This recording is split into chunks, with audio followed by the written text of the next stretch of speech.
So this is part 1 of 3 on changing the colour of your yarn. We're going to start by changing the colour in a magic ring. So we start our magic ring as normal, just pull it through there and then we can pull it off our hand. We can make our first stitch as normal, and then as this is a magic ring of 4, I'm going to do 2 of each colour. So we've got our first stitch of white, and we're going to go in and do another one, but only do the first part because our last little loop we're going to use the red yarn for, just like that. You'll have 2 little bits hanging down. If you just push them to one side there, you'll have a red and a white. And then just pull that a bit tighter, and then you can make a full stitch in red. And then our 4th and final stitch will be red again, but our last loop will be using that white that we have from earlier as the top loop. So this is part 2, so we're just going to pull through that little white loop there, and then we should have 4 stitches on our thing. We should have 2 white and 2 red, and as you can see it's quite a seamless transition if we just use the top loop.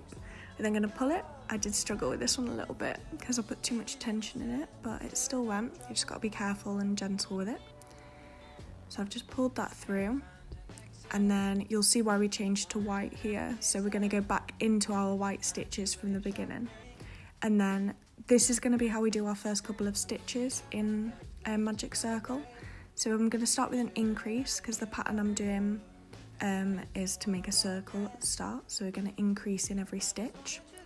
So that's my first white stitch in the first one, and then I'm going to go back into that same stitch again and make another single crochet. Okay, so this is part 3, our final part. So we've just done that second stitch, and we're going to do an increase in the next stitch now. So we do 1 single crochet and then back in the same hole for another single crochet, except this time we need to colour change again. So we have our 2 loops on our hook, and then our final top loop is going to be using the red yarn that should already be attached from your magic circle.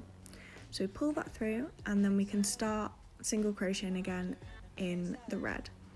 So that was a bit hard. We're going to do another increase because we're increasing all the way around for this one. Back in the same hole with another single crochet, and then that's 2, so we can move on to the next stitch.